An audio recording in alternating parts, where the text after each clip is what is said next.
After the Cross, a 20-minute story scene. 1. The torn veil, 2 minutes. The sky was dark. It had been dark since noon.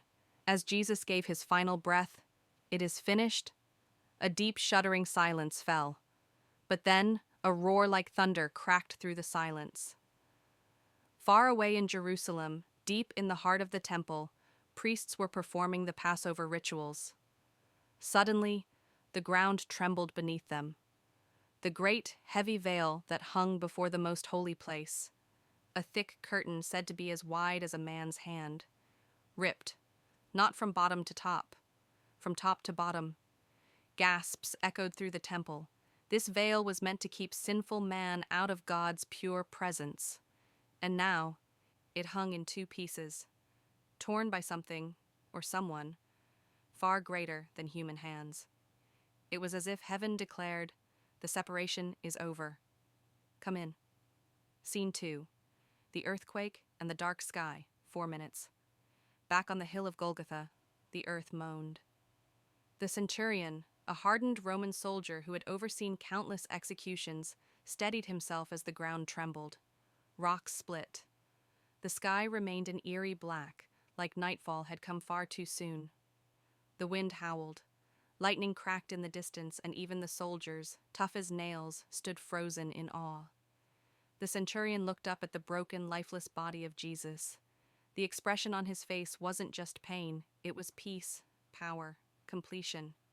Tears welled up in the centurion's eyes. Something was different about this man. He whispered it at first, but then he said it louder, like thunder echoing in the hills. Surely this man was the Son of God. Scene 3. Tombs open and the dead walk, 5 minutes. As the earth kept shaking, something strange began to happen in the tombs scattered outside the city. Stone graves cracked, sealed tombs creaked open. The earth wasn't just groaning, it was releasing something. And from these tombs, people began to rise, not in horror, not in decay. These were saints, holy people who had died in faith, waiting for the promise. They stepped out into the light, alive again, walking toward Jerusalem. People screamed in shock, others bowed in awe as familiar faces, long gone, now stood again among the living. It was as if death itself was unraveling, like Jesus' death had shaken something loose in the spirit world. Scene 4. Joseph of Arimathea and the burial, 5 minutes. As the day drew to a close, the body of Jesus hung silent and still. The crowd had dispersed. Only a few remained, his mother, Mary Magdalene, John the disciple. A wealthy man named Joseph of Arimathea, a secret follower of Jesus, couldn't stay silent any longer. He went boldly to Pilate, the Roman governor. "Give me the body," he said. Pilate nodded, somewhat surprised. Most left crucified bodies to rot, but Joseph had other plans. Along with Nicodemus, the same man who had once visited Jesus at night, they brought spices, linen, and reverence. Together they carried Jesus' body down from the cross. Silence again. They carefully wrapped him in linen, with myrrh and aloes. They laid him in a brand new tomb, carved into solid rock. A stone was rolled across the entrance. The sun dipped low. The Sabbath approached. And in the darkness of death, the world held its breath. Scene 5. The waiting and the watch, 4 minutes.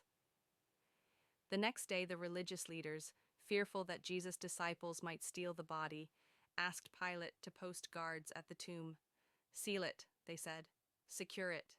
And so, a Roman seal was stamped into the stone. Armed soldiers stood watch. No one was getting in. No one was getting out. Or so they thought. But in homes across Jerusalem, small groups of Jesus' followers sat in grief and confusion. They remembered his words, but couldn't make sense of them. "On the 3rd day, I will rise." Was it metaphor? Was it madness? Or was it a promise? Closing. End. 20 minutes total. The veil was torn. The earth had shaken. The dead had risen. Jesus was buried, and heaven was holding its breath. But Sunday was coming.